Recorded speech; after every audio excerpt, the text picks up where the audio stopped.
Stop scrolling right now because what I'm about to tell you in the next 60 seconds could completely change your immigration future. And most people watching this have absolutely no idea it's happening. Tonight, not next week, not next month.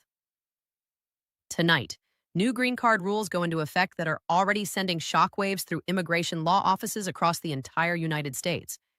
And here's what's terrifying: the people most affected are the ones who think they're safe, the ones who filed their paperwork, the ones who've been waiting patiently, the ones who did everything right. If you have a pending green card application, if you're on a work visa, if you have a family member anywhere inside the US immigration system right now, you need to watch every single second of this video because missing even one part of what I'm about to share could cost you years, possibly everything. This is not a normal upload. This is an emergency briefing. I want you to stay with me all the way to the end because in the final section, I'm going to reveal the one action step that immigration attorneys are telling their highest paying clients to take before midnight tonight. That information alone is worth more than most paid consultations. So do not leave this video early. Let's start with what's actually changing. These are documented, confirmed policy shifts taking effect as of today, and the scope of who is affected is genuinely staggering. We are talking about an estimated 4 to 6 million people currently inside the U.S. immigration pipeline who are going to feel the direct impact of these changes. That number is not exaggerated. It comes directly from backlog data maintained by U.S. Citizenship and Immigration Services, otherwise known as USCIS. Here's the core of what's shifting. For years, the way green card priority dates were managed followed a relatively predictable rhythm. Applicants from high-demand countries, India, China, Mexico, the Philippines, already faced brutal wait times, some stretching decades. But the rest of the world operated under a system that, while imperfect, was at least somewhat navigable. What's changing now restructures how certain preference categories are prioritized, how adjustment of status cases are sequenced, and, this is the part nobody's talking about, how cases that have been pending for extended periods get reevaluated under the new framework. And that last part is where millions of people are about to get blindsided. Now, let me slow down here and explain something important, because I want you to actually understand this, not just feel scared about it. There are several preference categories under the employment-based green card system: EB1, EB2, EB3, EB4, EB5. And there's the family-based system with its own set of categories. What's happening right now affects multiple categories simultaneously, which is extraordinarily rare. Normally, policy shifts tend to be surgical, targeting one category, one country group, one processing type. When multiple categories shift at the same time, it creates what immigration attorneys call a cascading backlog effect. Imagine a traffic jam on a highway. Now imagine 3 on-ramps merging into one lane at the exact same moment. That's what this is. And if your case is anywhere near that merge point, things are about to slow down dramatically or accelerate, depending entirely on which side of the new rules you fall on. Let me tell you about someone I'll call Ravi. He's a software engineer from India who has been in the United States on an H-1B visa for 11 years. His employer filed his EB-2 petition back in 2019. He's watched his priority date move forward, then retrogress, then crawl forward again. He's renewed his H-1B 3 times. He has a US-born daughter who is now 7 years old. He's bought furniture. He's built a life. He thought he was 2 to 3 years away from finally getting his green card. What the new rules do to someone in Ravi's position is exactly what we're going to break down right now. Whether you're from India, Nigeria, Brazil, or anywhere else, this story is going to feel uncomfortably familiar. The first major change deals with something called the final action date versus the date for filing. If you've spent any time on the USCIS visa bulletin, you know these two charts can differ significantly.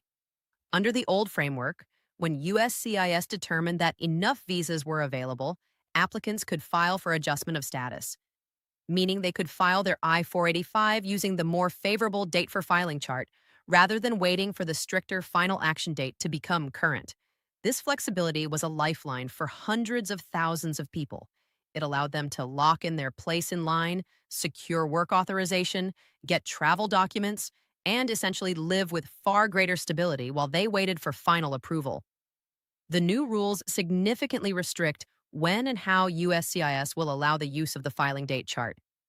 In practical terms, the window to file your I-485 early is narrowing, or in some categories, closing entirely.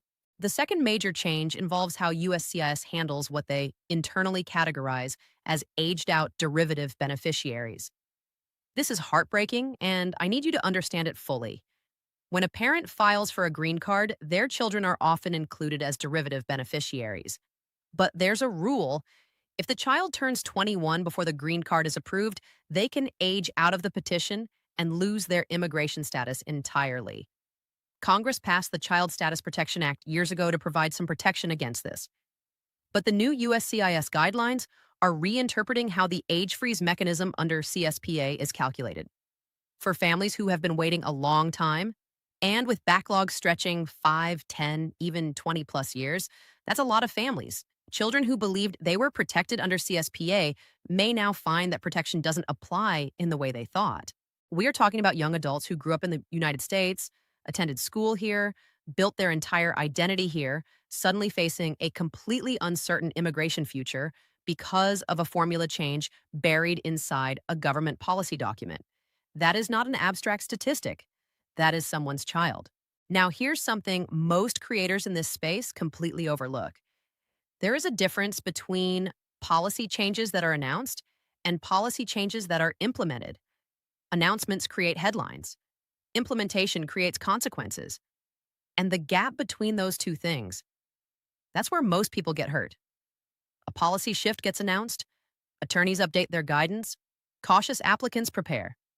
But the vast majority of people, those with pending cases who aren't actively monitoring, those relying on their employer's HR department to track this, those who filed years ago and assumed no news was good news, they don't find out until something goes wrong, until they receive an unexpected request for evidence, until their case is placed in a hold status, until their work authorization lapses because their I-485 was returned on a technicality they never saw coming. That is the pattern. And understanding that pattern is your first line of defense. The third change, gay, and the one immigration attorneys are most animated about behind closed doors, involves the processing priority sequence for employment-based cases. Specifically, it's about how USCIS has restructured the internal workflow for high-volume petition types, including I-140s and their connection to pending I-485 cases. The U.S. immigration system runs on a fiscal year ending September 30th. Unused employment-based visa numbers from certain categories get reallocated at year's end, and historically some applicants have benefited from these last-minute reallocations to secure green card approvals ahead of schedule. The new processing rules change how and when those reallocations happen, and critically, who is in line to receive them.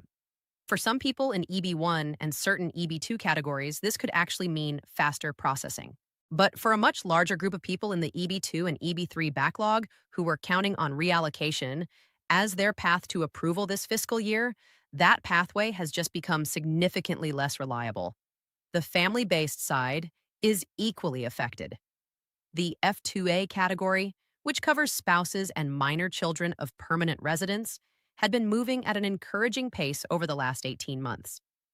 New allocation modeling under the revised rules is expected to significantly slow F2A movement, particularly for petitions from Mexico, which already faces some of the longest waits of any country in any category.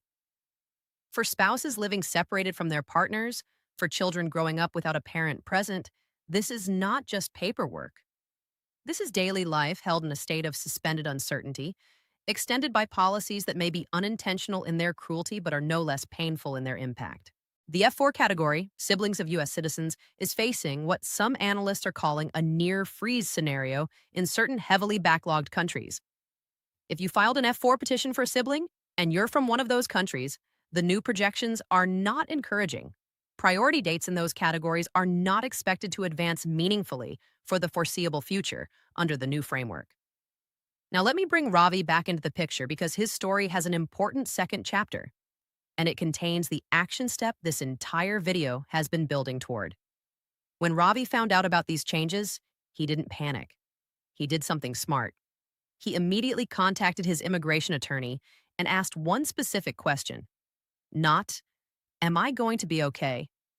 Because attorneys can't answer that. He asked, "What is the current status of every document connected to my case? And is there anything we need to update or resubmit before the new rules take effect?" That single question uncovered something critical. His attorney realized that a supporting document in his I-485 package was approaching an expiration threshold that, under the new processing timelines, would likely expire before adjudication. They were able to address it proactively.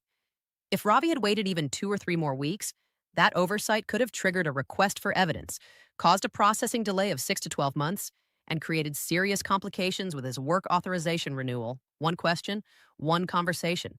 Potentially years of difference. That is the action step. Right now, not tomorrow, not next week. You need to audit your case completely. Pull out every document connected to your immigration file. Check expiration dates on medical exams, police clearances, civil documents, and certified translations. Check the validity period on your advance parole if you have one. Confirm when your employment authorization document expires and when you need to file for renewal based on updated processing time estimates. Check whether your priority date is on the final action date chart or the filing date chart. And confirm which chart USCIS is currently using for your specific category and country of chargeability. If you're working with an attorney, call or email them today. If you're self-petitioning or using a non-attorney representative, cross-reference the current visa bulletin with your priority date and verify your understanding of where you stand under the new rules. I also want to address something that's been coming up frequently. What to do if you're currently undocumented or out of status and have a family member who is a U.S. citizen or permanent resident looking to petition for you. The changes to how USCIS processes unlawful presence waivers and how those cases interact with consular processing timelines are significant and require their own dedicated breakdown. Subscribe and turn on notifications so you don't miss that video when it drops this week. The emotional weight of all of this cannot be overstated. Immigration is not a bureaucratic hobby. It is people's lives. It is families. It is years of sacrifice, hope, and careful planning. Every priority date movement, every policy memo, every processing update represents real human beings navigating one of the most complex and unforgiving systems in the world. If you are waiting, if you are worried, if you are exhausted by the unpredictability of it all, this content exists for you, not hype, not fear for fear's sake. Real, honest, actionable information. Here are the 3 things you need to do today. First, pull your priority date and check it against the most current visa bulletin. Know exactly where you stand on both charts. Second, audit every document in your immigration file for expiration dates and flag anything expiring within the next 12 months. Third, if you have an attorney, send them a brief message today noting that you're aware of the current policy changes and asking them to confirm that your case strategy remains optimal under the new framework. If you don't have an attorney and your case is complex, this week is an excellent time to schedule a consultation. The cost of 1 hour with an immigration attorney is nothing compared to the cost of a misstep in this environment. If this video gave you even one piece of information you didn't have before you clicked play, hit that like button right now. Subscribe if you're not already. With everything moving this fast, you cannot afford to miss an update. And drop a comment below telling me which part of this affects you most. Every comment gets read, and your questions directly shape what gets covered next. There is a lot more coming, and you need to be here for it.